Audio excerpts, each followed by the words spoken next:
Hi everyone, this is another Timeless for Somebody reading. Thanks for joining me today. If you're a returning viewer, welcome back.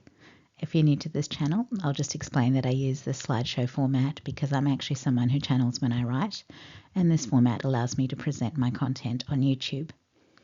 I hope you'll enjoy this video.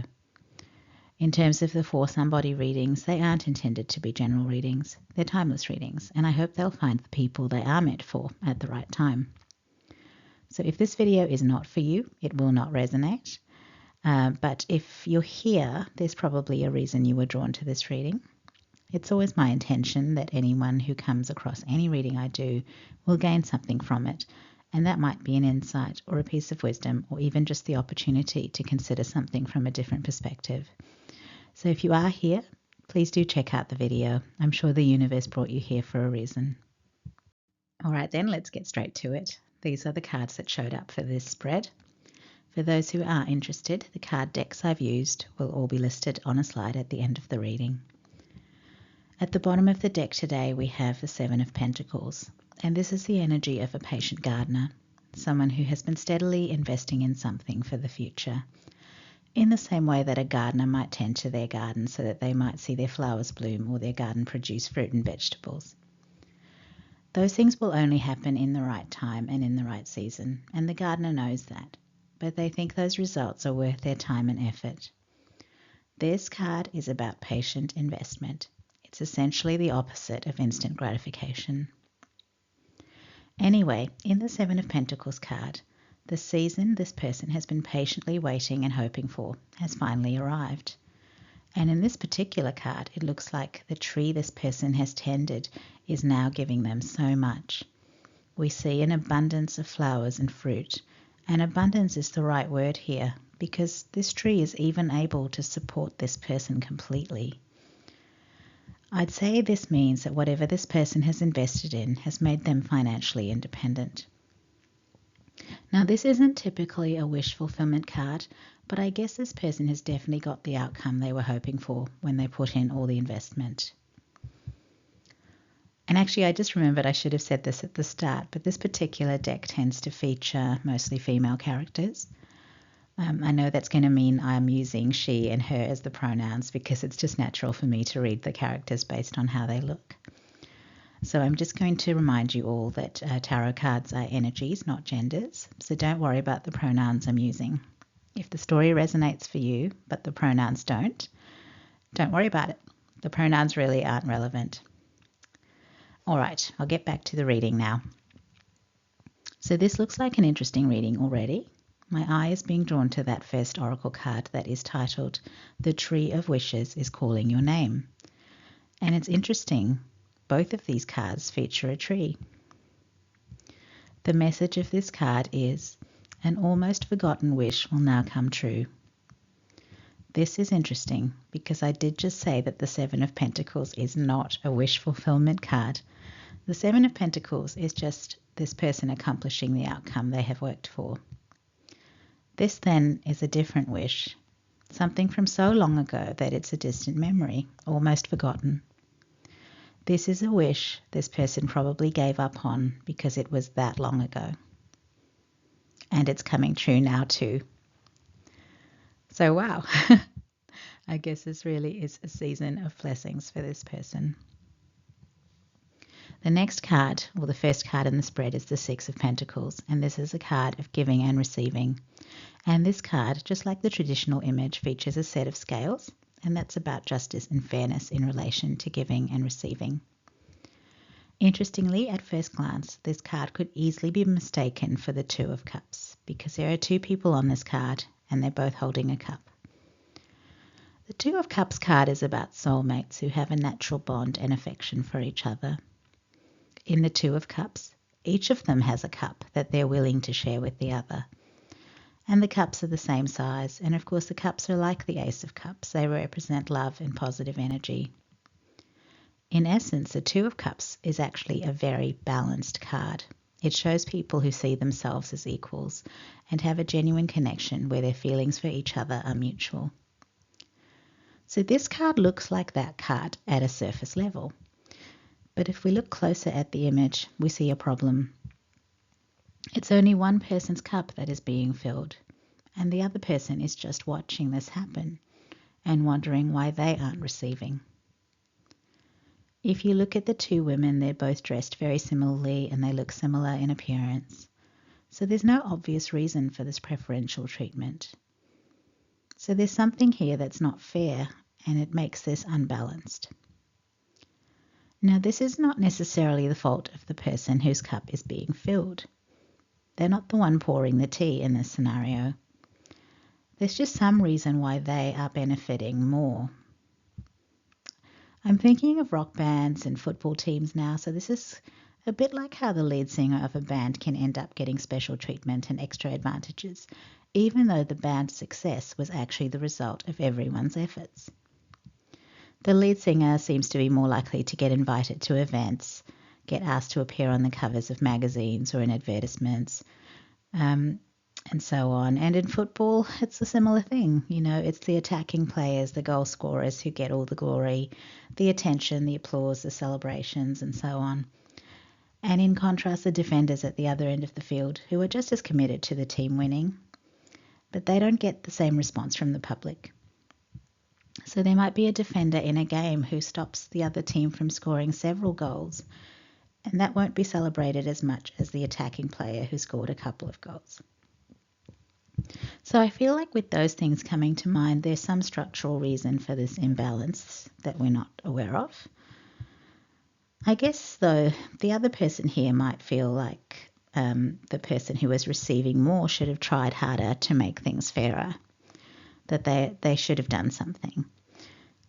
So they might feel that this person who was receiving more could have seen that it wasn't fair and done something about it. If we're using the tea as a metaphor, the person who was getting their cup filled could have said to the person who was pouring, "Hey, I think my friend would like some tea too." But it looks like they were aware of the unfairness, but they didn't really do anything to address it. They just thought they were entitled to get what they were getting, and the other person who was getting less, well, that was just the unfairness of life, and it's because not everyone is equal in the world. But if we think about the Two of Cups card, which did come up with this card, that is a very different picture. And it's so interesting how that energy is used to demonstrate a difference. So the two people in the Two of Cups card usually look different, and that's an indication that they might not appear to be equal in the eyes of the outside world. For example, one might be rich and the other one might be poor, or one might be a person of great status and the other one might not be. But the point is that the two individuals themselves see each other through the eyes of love, and the differences don't matter.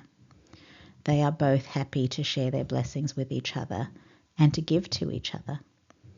So I guess the point here is that the Two of Cups is the energy of true soulmates. This card here looks like the Two of Cups, but it really isn't. There's something unfair and unbalanced about this dynamic. And I suspect both parties know that there is a problem. They do both look quite composed in this image, and again, that's an illusion that's masking the underlying problem. To my mind, anything that's out of balance will eventually fall, and so it's not surprising to see that there is a Tower card in this spread. The Tower is something falling. It's about the shattering of an illusion, and it's definitely not surprising to see it here. Now, in terms of this reading, the Six of Pentacles makes it look like it's about a specific person, but from personal experience, I know it doesn't necessarily have to be. So sometimes, and I know this as a recovering people pleaser, sometimes you can have quite a few relationships that are out of balance. And by that I mean quite a few relationships where people get more of a benefit from your relationship with them than you do. And obviously, people in that situation will be happy for that arrangement to keep going because they're benefiting and it's not really costing them anything. But if you're the one who's regularly giving more than you get back, that's really going to have a depleting effect on you in the long run. Your cup is being drained and never refilled. So, as a recovering people pleaser, I feel like I'm qualified to say this. It is important to identify these unbalanced relationships and start bringing in some boundaries in terms of your energy. You need to stop overgiving, and you should always be checking that the people you're giving to are people who give back so that there is balance. If you're an overgiver, you also need to start giving more to yourself than you give to others, because it is important for your cup to be full, because then you can feel happy and fulfilled rather than drained and depleted. Now, in terms of this spread, that Six of Pentacles card is in what I would call the past position. So this underlying unfairness in this relationship, that is the backstory here. It's sort of like it's the fault line that isn't noticed. And then when we have this Tower card here in the future position, I'm going to guess that's the earthquake that happens as a result. The middle card here is the Three of Wands, and that is the card that is the energy of the present. So the Three of Wands is a card that is about someone who has started down a new path and they're starting to see results. In the traditional image, we see someone who is watching their ships come in. In this card, though, she is holding a ship in her hand, and it's interesting that she's actually towering over all these buildings as well. And that to me is suggesting that she's outgrown all of it. She used to be able to fit in, but she no longer can. Even this ship is too small. I'm seeing this as someone who can no longer be confined. Someone like this can only be free because they simply can't fit in to any sort of existing structure. And the word free is significant because she looks like she has Rapunzel hair. I think she used to be stuck in a tower, and she was put there by other people. And now the universe has got her out. And in fact, it might be her growth that has caused this tower to be destroyed. She's the one that the Seven of Pentacles was talking about. And because of this sequence, I'm thinking that she's the one who wasn't receiving in the first card. It seems like something she invested in is now doing well. The ships have come in. The tree is blossoming and bearing fruit. It's all working out. So the universe has brought all these blessings in to support her with her freedom. And I'm now thinking if freedom was that almost forgotten wish that has come true. So if you can imagine being stuck in a tower for a really long time, that's a bit like hanged man energy, and someone who's stuck with no way out might give up on freedom because it seems like an impossible outcome. The hanged man is someone who surrenders and accepts their circumstances. So yes, I can definitely see that that long forgotten wish coming true might have been a wish about escaping from a life in captivity. And I think that's why this ship is so small to her. So other people might see this ship as this massive ship and the arrival of abundance and great blessings. But to her, it's not a big deal because compared to the other wish that has come true, this is just a small ship. She's obviously grateful for these other blessings, but they're not mind-blowing to her because for her, the most amazing feeling is this feeling of freedom that she now has. In terms of the other oracle cards here, we have forgiveness. It reads, I acknowledge that harboring resentment blocks the flow of love. This means that in order to fully appreciate the blessings that are coming into her life, she needs to release any resentment that she might feel. If she doesn't do this, she will still be energetically linked to the past. And that's like karmic baggage that really isn't necessary. So this forgiveness card is saying that it's important that she forgives the people who weren't being fair to her in the past. And if she can do that, then there's no karma that will be carried forward into the future. She truly will be free. Now, the Tower card collapsing is always divine intervention. The Tower card is ruled by Mars, and it's a number 16 card, and that reduces to 7, which means it is definitely in line with the divine plan. In this Tower card image, there's a woman who's trying to hold the tower as it crumbles, and her hair is actually blending into the smoke that's coming out of the tower. That makes it seem like if she keeps holding on to the tower, she's just going to get engulfed in that fire as well. And that's the thing with the tower card. The better option is always to evacuate the building before it's too late. You've either got to get out before the building collapses or goes up in smoke, or you're going to still be there as the building is destroyed. So if there is a tower in your life that is starting to fall, you should definitely just get out. It's essentially a case of cutting your losses before you lose everything.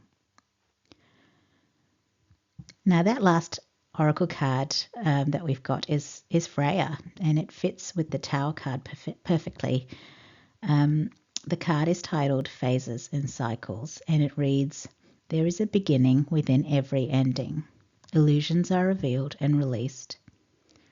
This means that even if the ending isn't pleasant, for example, this tower event, it still means that there is a new beginning, and that's the thing to focus on. As I said earlier, the tower being destroyed is divine intervention. It is the will of the divine. It's a necessary ending because there's something else you're meant to be doing. So don't dwell too much on the ending. In this Freya card, I'm seeing the full moon behind her, reflecting a time of clarity and illumination. And the raven on her shoulder is a spiritual messenger that is communicating to her what she needs to know. It's interesting that it's a full moon night as I finish this reading. I actually saw the full moon earlier in the evening as I was driving home. The sun was starting to set,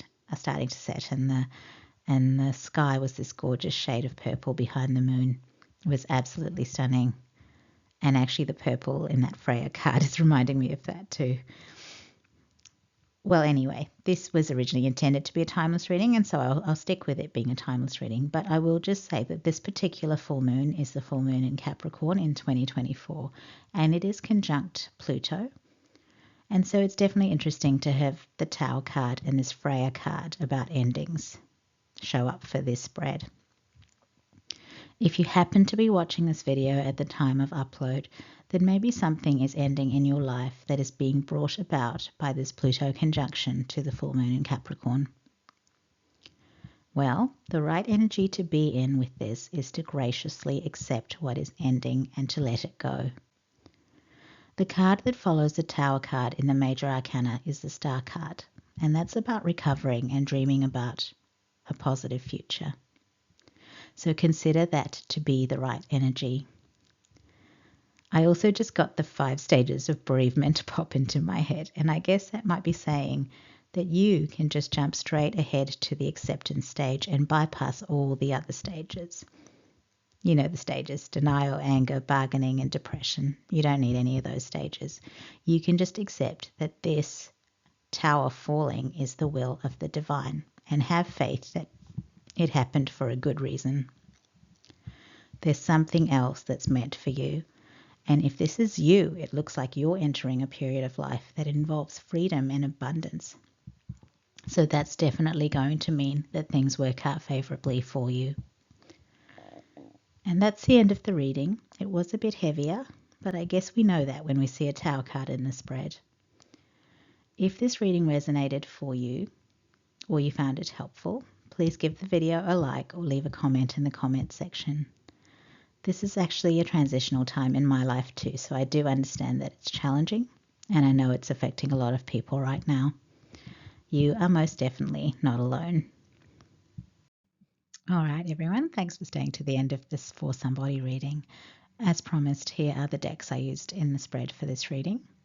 The tarot deck I used today is the Tarot of Mystical Moments, and the oracle decks are the Soul Helper Oracle, the Soul's Journey Lesson Cards, and the Keepers of the Light Oracle. And the crystal in today's spread is amazonite. Finally, thank you for your support. If you enjoyed this video or found it helpful, please give the video a like or make a comment. Please share the video if you think it would be of interest to other people. If you would like to be notified of videos that I upload in the future, please subscribe to the channel. And of course, you can also check out the other videos that I've uploaded. And finally, if you'd like to support me on Facebook, here's a little thumbnail image of what my Facebook blog page looks like. Anyway, thanks again for staying to the end, and I hope that I will see you again in a future video.